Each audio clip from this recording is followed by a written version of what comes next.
Saudara-saudariku yang terkasih, salam damai sejahtera, berkah dalam, Asbah. Mari kita belajar Alkitab ya, dengan tema orang yang baik mengeluarkan barang yang baik dari perbendaharaan hatinya yang baik. Ya, dari Injil Lukas bab 6 ayat 39 sampai 45. Hati yang baik, ini gambaran hati Yesus yang selalu berkobar dengan kebaikan, dengan kasih, dengan kelembutan kepada umat manusia yang berdosa.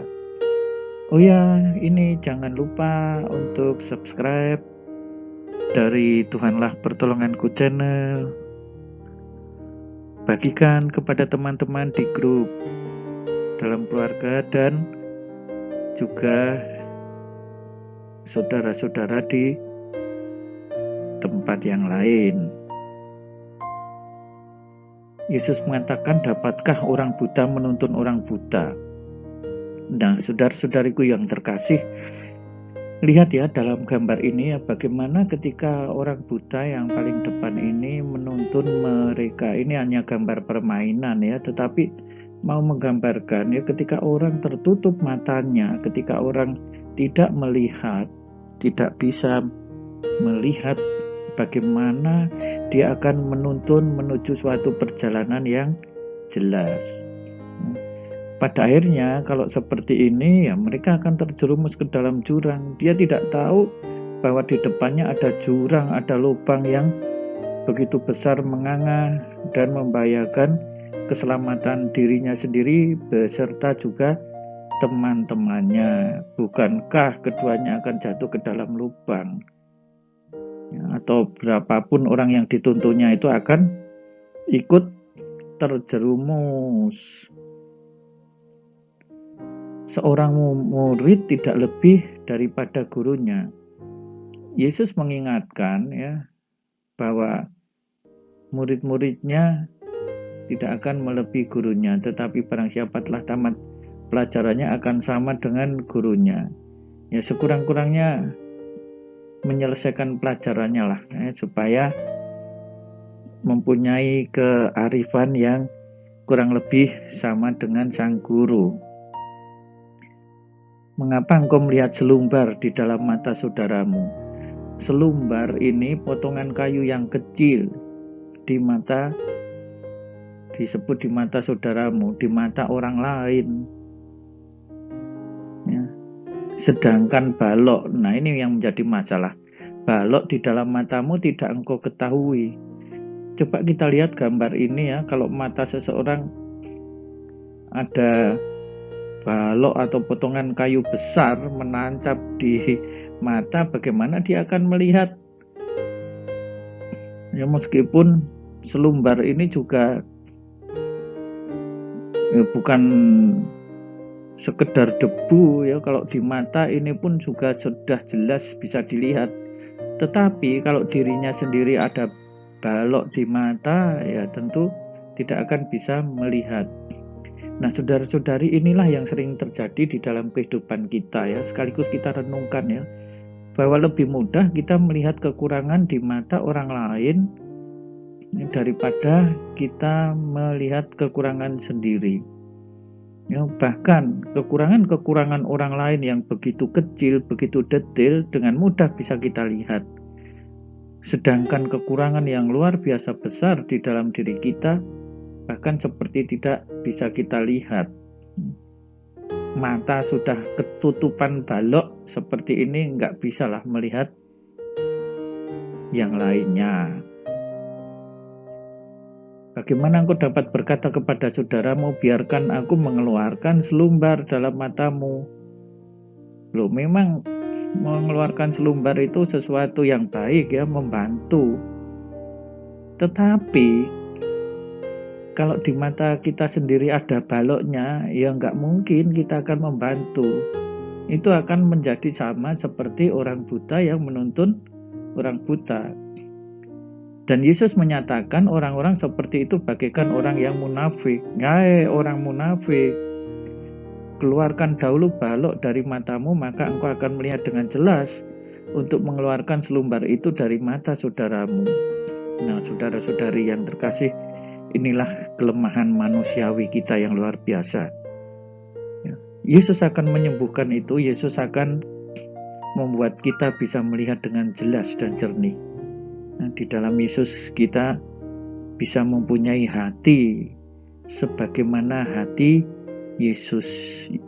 Ya Yesus, jadikanlah hatiku seperti hatimu. Luar biasa ya kan? Karena tidak ada pohon yang baik menghasilkan buah yang tidak baik. Ya, pohon yang baik itu mesti menghasilkan buah yang baik. Ya. Makanya disebut tidak ada pohon yang baik. Loh, ini kok buahnya kok jelek? Iya, ini mesti dari pohonnya sudah tidak baik.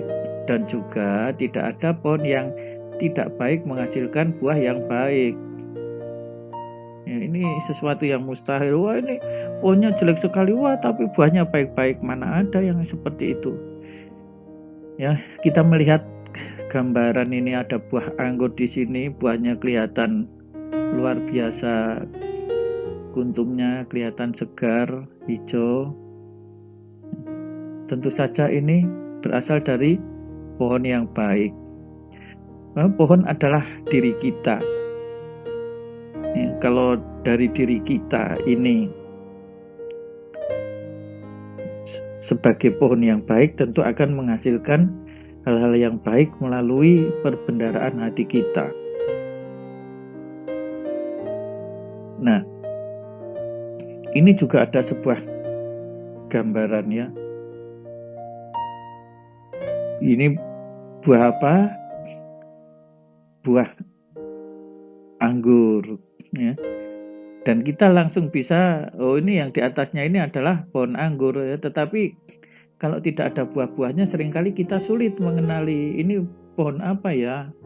Agak mirip-mirip ya. Kadang-kadang daun-daunnya mirip-mirip ya, tapi dari buahnya kita mengenal. Setiap pohon dikenal pada buahnya ya. Tidak hanya mengenali dalam arti untuk mengetahui ini pohon apa ya, tetapi kita bisa lalu mengenal ini pohon yang baik atau yang tidak baik. Karena dari semak duri orang tidak memetik buah ara, dan dari duri-duri tidak memetik buah anggur. Enggak mungkin, wah ini pohon semak duri. Enggak lah, ini jelas pohon anggur. Nah, saudara-saudari yang terkasih, kita bisa merenungkan ya, apakah ya, kita ini sebagai semak duri ataukah kita sebenarnya orang yang menghasilkan buah yang baik ya, sehingga orang lain pun boleh memetik suasana yang baik dari dalam hati kita ya. Tetapi kalau kita pohon semak duri ya, kemana-mana hanya akan membawa duri. Duri bagi diri kita sendiri dan duri bagi orang lain. Yang paling payah kalau kita menjadi duri-duri bagi orang lain ya. Sehingga ketika duri itu diletakkan di sana akan mencocok orang, dipindahkan ke sana, orang menyenggol sedikit saja dia akan tertancap duri itu. Nah, kita sebagai buah yang baik atau enggak, dari situlah kita akan melihatnya. Orang yang baik ya, mengeluarkan barang-barang yang baik dari perbendaharaan hatinya yang baik. Nah, ini gambar hati ya, dari perbendaharaan hatinya, niat-niatnya, motivasinya ya, lalu juga ya seluruhnya lah ya. Hati Yesus yang penuh cinta itu kiranya bisa menjadi contoh dari perbendaharaan hati yang seperti apa. Hati Yesus yang lemah lembut, hati Yesus yang penuh kasih, hati Yesus yang penuh kerahiman ya, hati Yesus yang mau dilukai karena dosa-dosa umat manusia tetapi tetap menebus. Nah, saudara-saudari yang terkasih, disebut juga orang yang jahat mengeluarkan barang yang jahat dari perbendaharaan hatinya yang jahat. Yang dipikirkan hanya hal-hal yang ya boleh dikatakan tanda kutip kriminal aja, ya kan? Ke orang lain ya niatnya jahat, bahkan juga ke keluarga sendiri ya niatnya jahat. Nah, saudara-saudari yang terkasih, ini yang harus kita refleksikan. Karena yang diucapkan mulutnya meluap dari hatinya. Kita memohon kepada Yesus, semoga kita diberi hati Yesus yang lembut, hati Yesus yang penuh kasih. Kasihanilah kami, ya. Hati Yesus yang selalu berkobar dengan kasih kepada umat manusia. Nah, saudara-saudari yang terkasih, kita memohon kelembutan dan hati yang lemah lembut sebagaimana hati Yesus. Selamat untuk merenungkan dan belajar Alkitab. Tuhan Yesus memberkati. Horasbah, berkah dalam.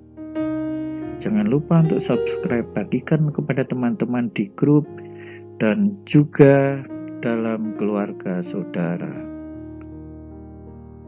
Saudara-saudari sekalian, pekerjaan saudara, keluarga saudara